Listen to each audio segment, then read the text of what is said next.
नमस्कार मित्रों, स्वागत है आप सबका स्पिरिचुअल जर्नी विद अनिमा के एक और नए वीडियो में। तो कैसे हैं आप सब लोग? आई होप कि अच्छे होंगे और स्वस्थ होंगे।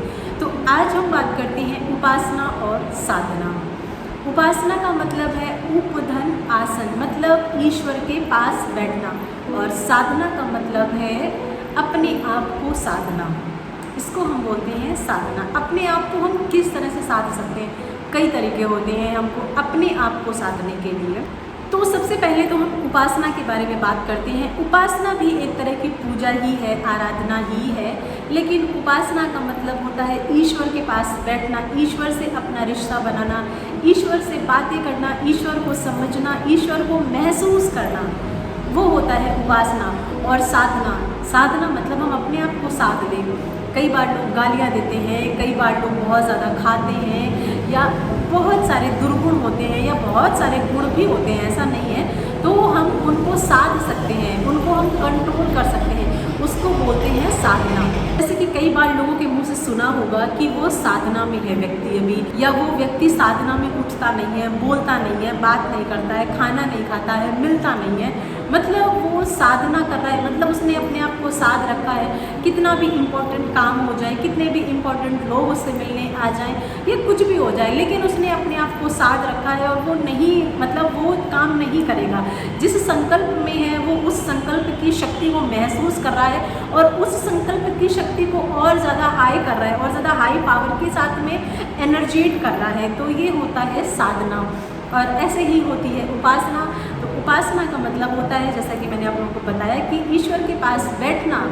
ईश्वर के पास बैठना ही अपने आप में एक उपासना है।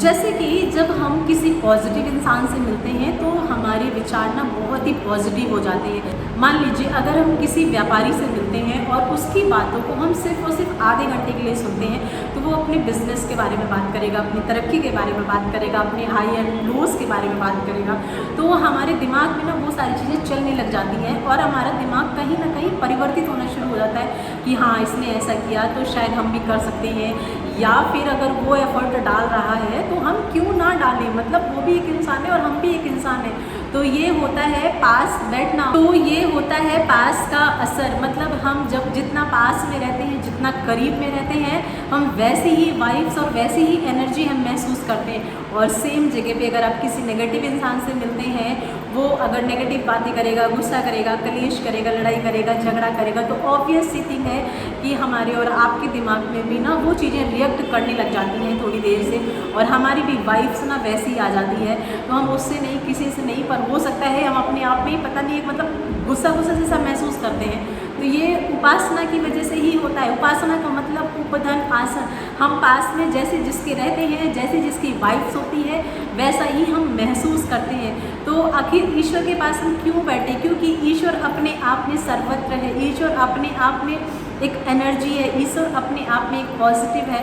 तो हम जब उसके पास बैठते हैं तो हम अपने आप को वैसा ही महसूस करते हैं। इसीलिए आप लोगों ने देखा होगा जब हम लोग मंदिर जाते हैं ना, तो बड़ी अलग सी वाइब्स होती है, मतलब ऐसा लगता है कि नहीं, अब यहाँ से जाना ही नहीं है। और मतलब जाते अगर 1 घंटे के लिए हैं तो शायद 3 घंटे 4 घंटे ऐसा लगता है कई बार कि बस बैठे रहो और मतलब ईश्वर को देखते रहो जो मूर्ति है, या फिर बहुत ज़्यादा भाव अगर आ जाता है तो कहीं ना कहीं मतलब एक रोने का मन करता है, अपनी बात कहने का मन करता है, और हम महसूस करते हैं कि वो सुन रहे हैं हमारी।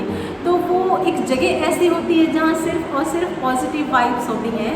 तो इस चीज़ का बहुत ही असर होता है कि हम कैसे और किस इंसान के साथ बैठ रहे हैं, ऐसी ही एनर्जी हम महसूस करेंगे, वैसी ही वाइब्स हम महसूस करेंगे।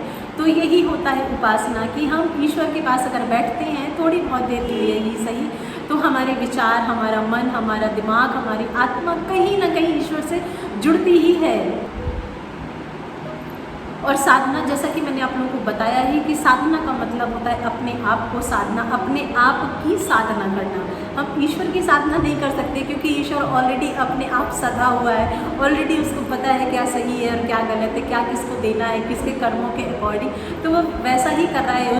तो साधना हमेशा अपनी होती है, हम अपने आप की साधना करते हैं। जैसा कि कई बार आप लोगों ने सुना होगा कि हमारी भारतीय संस्कृति में बहुत सारे महीने या बहुत सारा टाइम ऐसा आता है जिसमें लोग ना साधना करते हैं। सुना होगा आप लोगों ने चतुर्माशा, बहुत सारे लोग चतुर्माशा करते हैं। उस चतुर्माशा में बहुत सारे लोग उपवास रखते हैं, बहुत सारे लोग एक टाइम ही भोजन करते हैं, या बहुत सारे लोग सिर्फ अश्वाद भोजन करते हैं, या बहुत सारे लोग सिर्फ और सिर्फ फलाहार करते हैं। हमारे ही भारतीय संस्कृति में एक मंत्र ऐसा आता है जिसको हम बोलते हैं बड़े दिन, मतलब उन दिनों में हमारे पूर्वजों का श्राद्ध किया जाता है।